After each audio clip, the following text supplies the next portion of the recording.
एक सुंदर सी कन्या अनामिका कॉलेज में अपना ग्रेजुएशन पूरा करती है, तभी उसकी मुलाकात एक लड़के राहुल से होती है। राहुल भी बहुत स्मार्ट और माता पिता का आज्ञाकारी बेटा है। दोनों एक दूसरे को पसंद करने लगते हैं। दोनों का ग्रेजुएशन पूरा होता है। राहुल अपने शहर में जॉब करने लगता है और लड़की भी एक अच्छी जॉब कर रही है। दोनों ने निर्णय लिया कि अब माता पिता से शादी की बात करने का वक्त आ गया है, लेकिन परेशानी यह है कि दोनों की कास्ट अलग अलग है। अनामिका ब्राह्मण है और राहुल राजपूत। राहुल के समाज में दहेज बहुत जरूरी है, जो कि नकद में होता है। उसके अलावा कई तरह के गिफ्ट्स और गहने की भी मांग की जाती है। राहुल ने अनामिका को ये स्थिति स्पष्ट की और कहा, घर वालों को मनाओ, अगर तुम सभी मांगे पूरी करवाती हो तो मेरे माता पिता तुम्हें पलकों पर बैठाएंगे। अनामिका ने अपने माता पिता से यह बात कही। अनामिका के माता पिता को ये बात पसंद नहीं थी, पर अनामिका की जिद थी कि अगर मुझे दहेज दोगे तो मेरी इज्जत बढ़ेगी। अनामिका के माता पिता सक्षम भी थे, बिना मांगे भी अनामिका को बहुत कुछ दे सकते थे, पर उन्हें इस तरह दहेज की मांग करने वाले लोग पसंद नहीं आ रहे थे। लेकिन माता पिता अनामिका की खुशी चाहते थे। उन्हें ये डर था कि कहीं उनकी बेटी ये ना सोचे कि वे अपनी बेटी को कुछ देना नहीं चाहते, इसलिए उन्होंने सभी शर्तें मानी। शादी में राहुल को कार, फ्लैट, फर्नीचर के साथ 50 लाख नकद दिए गए। साथ ही अनामिका को गहने भी दिए गए और सभी रिश्तेदारों को गिफ्ट्स और कपड़े भी दिए। शादी बहुत धूमधाम से की गई, कोई कमी नहीं छोड़ी गई।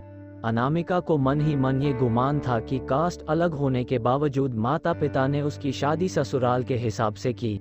अनामिका को विश्वास था कि उसे बेटी बनाकर रखा जाएगा, उसे वही प्यार दिया जाएगा जो उसके माता पिता ने दिया, क्योंकि उसने अपने ससुराल का मान रखा है। अनामिका ने अपने घर से ससुराल बिदा ली। ब्राह्मण कन्या राजपूत घर की बहू बनी। ससुराल में बहुत ज्यादा पर्दा प्रथा थी। बहू को मनचाहा खाने तक की स्वतंत्रता नहीं थी। कितनी भी भूख क्यों ना हो, घर की बहू सबके खाने के बाद ही खाएगी। यहाँ तक कि उसे घर के पुरुषों के सामने बैठने तक की इजाजत नहीं थी। अनामिका ने इस बात पर ऐतराज दिखाया, पर उसकी किसी ने ना सुनी। राहुल ने भी यह बोलकर मुंह फेर लिया कि यह तो परंपरा है। अनामिका को जो गुमान था वो धरा के धरा रह गया। उसे अपने माता पिता की बात याद आई। जब उन्होंने समझाया था तो वह उनसे बहुत लड़ी थी। उसने ससुराल में बात करने का फैसला किया। अनामिका ने अपने सास, ससुर और पति से बात की, लेकिन उन्होंने नहीं सुनी और उसे बहुत बेरहमी से पिटा गया।